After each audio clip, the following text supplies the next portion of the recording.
Ladies and gentlemen, welcome to my podcast. I'm Heimo Scheuch, CEO from Wienerberger, and today I welcome Professor Knierbein from the TU Wien, and she's responsible for the Center of Urban Culture and Public Space. Very interesting topic, and I think one where we are in the middle of a lot of challenges these days.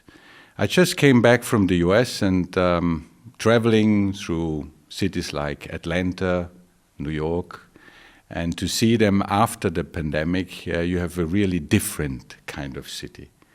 And therefore my question to you, is the decade of the cities coming to an end? Yeah, thanks for the invitation and thanks also for this intriguing question. It's so nice to think of a decade of cities while in research we're talking about the centenary of urbanization.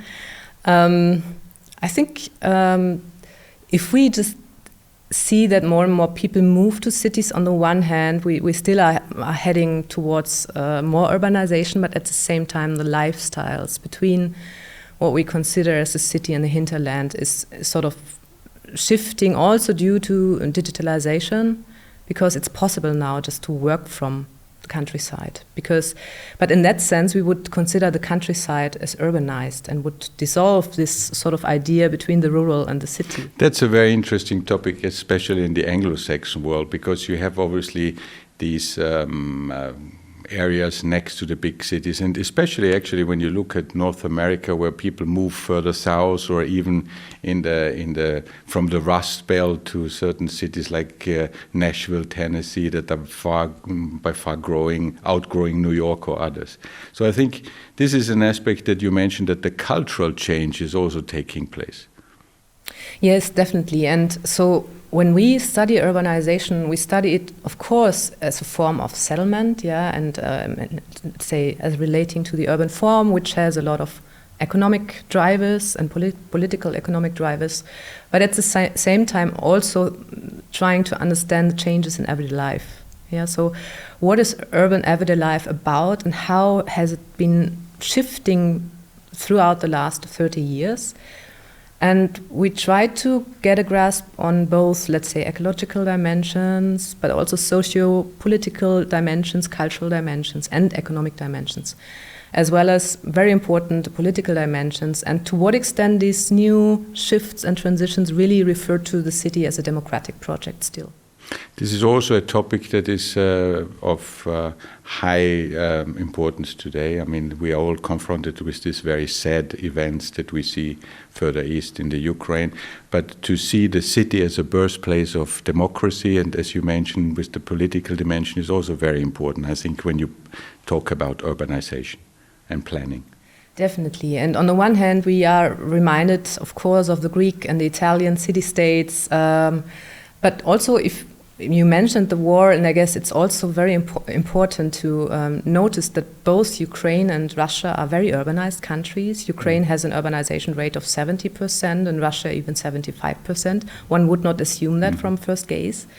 But also, I guess this war on cities is also, of course, an attack on the culture and civilization and the values actually of the polis, and the value of sort of the city as a democratic project. So I guess when I was talking to my students, I was also trying to explain them that we know this peace architecture in the world as a peace architecture of nation states, which is important.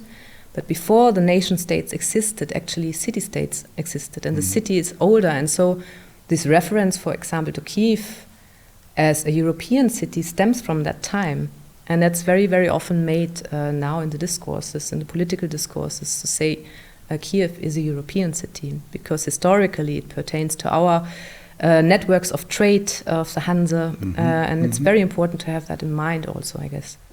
I think when you talk about democracy, city, a very important aspect is also the affordability, because we see in a lot of cities around the world that people have to move away from the cities to the outskirts, especially because it's getting too expensive. So I think a major subject is getting living space for people within cities and make it affordable. Yes, that's for sure. On the one hand, it's very important affordability, but at the same time combined with accessibility.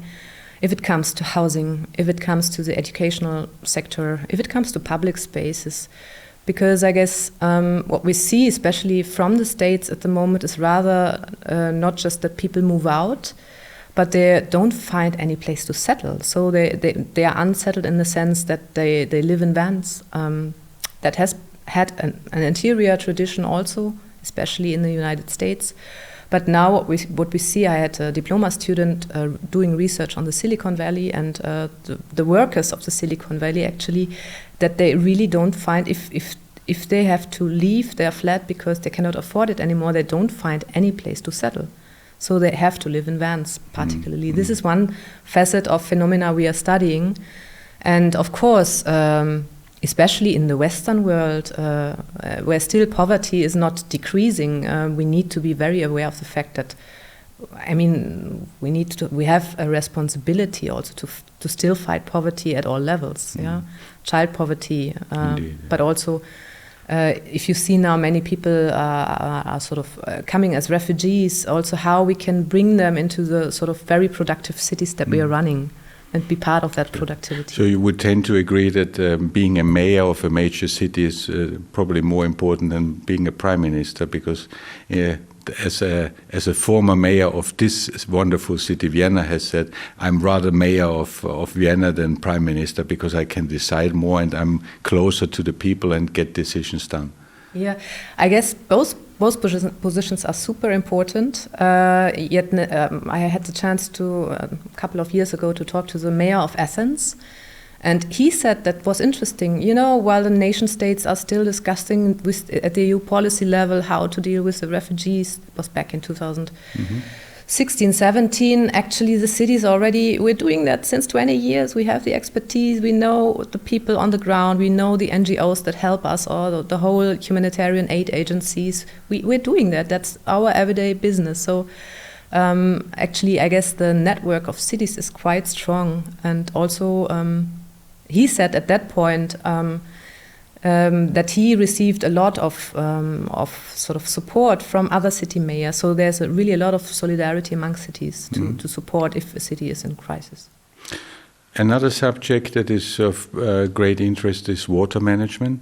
And we from industry see a substantial difference between cities, how they tackle this problem. I refer to Helsinki, Stockholm or Oslo, that are much more advanced than cities in other areas of Europe or the United States. So I think you, from your perspective, will confirm that there is a very different approach with respect to climate, water and public space within the city.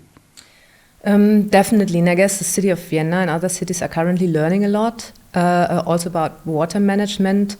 But what I stated in another interview is actually also the fact that water also is a social resource, and we really also need to theorize more. So we need to have more applied research into how to transform it into building practice. But also we need to have much more grounded research also, because our cities, and also a lot of cities in the West, will be very dependent on water. And we see that now during summer months, just because the way how we treat our rainwater still in cities can be radically improved. Definitely, yeah.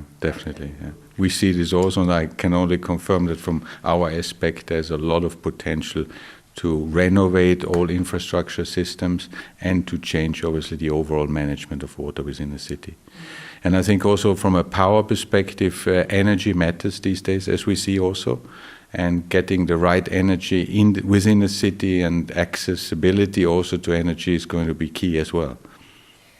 Definitely, and of course, we see that there have been a lot of dependencies, but cities have very often also been able to innovate these sectors. And I recall there was once a meeting of the city of Vienna innovation strategy, and they had like 3 panels of experts invited. So each panel had 30 people from different sectors, and we were discussing how to innovate public spaces, but at the same time energy associations, energy how do you say, companies that are affiliated with the city of Vienna. So I guess they are already highly innovative bodies of public administration, and maybe we should listen a bit more to them, because they think about how to include water and how to include new forms of energy all the time since years, and give them a voice as well.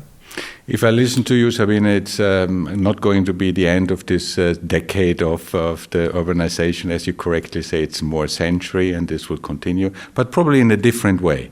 And I think a very passionate discussion about the birthplace of democracy of the future, of the new city, for example, integration, diversity.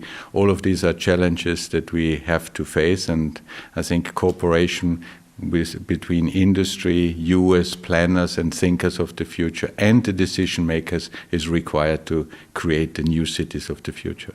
Thank you for being here. Thank you so much for the invite and the talk. Thank you for listening, and hope to see you soon.